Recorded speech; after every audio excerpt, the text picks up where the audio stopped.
want to talk tonight about a part of activity that just doesn't get much credit and much attention, and it's something that's called NEAT.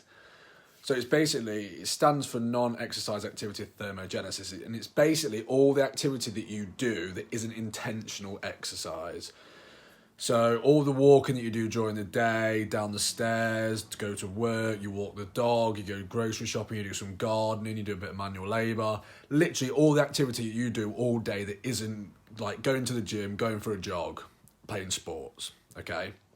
Now, I want to sort of set the scene about why this is so important. Now, basically, I don't want to go too far into this because it's a topic for another video, but basically when you lose weight, your body adapts. So it doesn't like losing weight, which you probably will know, but it also doesn't really like gaining weight. It likes being the weight it is. So when things decrease, your body decreases as well. So for example, if you take less calories in, your body will make you more efficient, and it will make sure that you don't expend as many calories to try and balance that equation out, okay? Now, if you drop any up to 10% of your body weight, you get this what they call adaptive thermogenesis, where essentially every day you'll burn between like 300 and 400 calories a day less, okay? Now, what they've found as well is that if you go beyond this, so if you've lost more than 10% of your initial body weight, that around 70% of this adaptive thermogenesis comes from activity. Okay, so basically your body makes you more efficient at moving, so you use less calories when you move, and it subconsciously tells you to move around less. Now, you won't actually know this and you won't see it, but it can be as subtle as things like fidgeting. So if you're a fidgeter and you move your hands a lot, or you tap your knee like I do, you will consciously do this less to expend less calories so that your body can try and stop you essentially losing weight. Now, and this is huge because, like I say, it's up to 70% in some cases if you've lost less than 10%. So attacking this should be a huge focus if you want to continue to lose weight. However, it gets much less attention than going to the gym or going for a jog.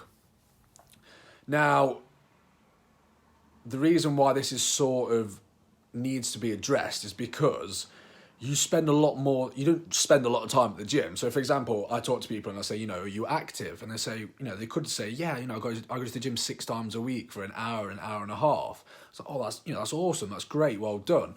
What about the rest of the day? Well, I sit in an office and I sit at a desk for 8 hours. Well, technically throughout the day, you're not actually very active. In fact, you're sedentary for more time in one day than you are active all week. Okay, so the thing is, people attack sort of, I need to work out more, I need to spend longer and harder at the gym. But even if you stayed there for 2 hours a day, there's still 14 odd hours a day where you are not moving. So you need to focus on that side of it as well, okay? Because NEAT is huge, and there's a lot of evidence behind the fact that sort of it can almost predict how much weight you will gain. There was a study where basically they overfed people by 1,000 calories, and the variations in NEAT, the variations in how much these people moved around during the day could predict how much weight they would gain. So basically the ones that moved more gain less, essentially, okay? And this is quite interesting that they've also sort of found that, say, for example, when you're sitting down, your metabolic rate is about 5% above the baseline, whereas just walking, just like a stroll, basically, shoots that up to 10%. Now, this will vary between people, but let's say that's 150 calories. If you do this 3 times a day, that's 500-600 calories in total, if you do that for an hour at a time, that you've burnt while not really perceivably doing anything difficult and not really breaking a sweat, okay? And this is where it adds up, because, like I say, the time that you spend at the gym is a very small portion of your day, an hour at a time, whereas the time that you're awake and moving and could be moving, can be like 15, 16 times that, and that's where it adds up, okay? Now, this becomes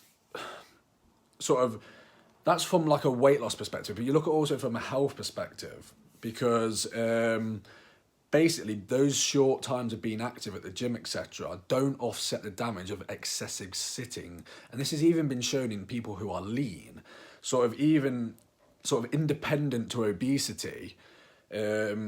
Excess sitting is associated with chronic disease, no matter how lean you are, okay? And there's other studies as well that have shown don't want to go on too much about this, but basically they fed them breakfast, lunch and dinner, and they told them to sit down afterwards. And they did it again, and they told them to go for a 15-minute walk at, I think it was like 1.5 mile an hour. So it was a very, very leisurely stroll. And basically, the difference was when they walked after the meal, their blood glucose was half the amount it was when they were sitting, just from a 15-minute walk. So it shows the health implications of this as well, not just weight loss. And to summarise it all in total, it's been shown that those that are more prone to gain weight and more prone to be obese tend to sit for 2.25 hours less a day than those who are slim, essentially. So it is a huge component, but massively overlooked, basically because people perceive anything that's not a workout where you get ridiculously sweaty, get muscle soreness for a week, is not worthwhile, which is ridiculous in a sense, in a completely different video, because that is not a determination of a good workout, by the way. And then this is not to say as well that resistance training and aerobic exercise is pointless, because it's not. It has a huge thing. But the problem is that people completely focus on that and forget about this huge aspect as well. Okay, so there's a quick one for tonight, guys, or not quick-ish, but it could have been longer.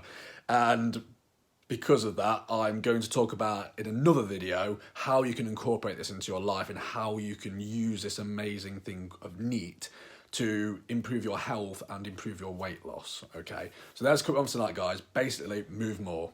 Find ways to move more, and I'll talk about this more in another video, okay? So hopefully you got some value from that.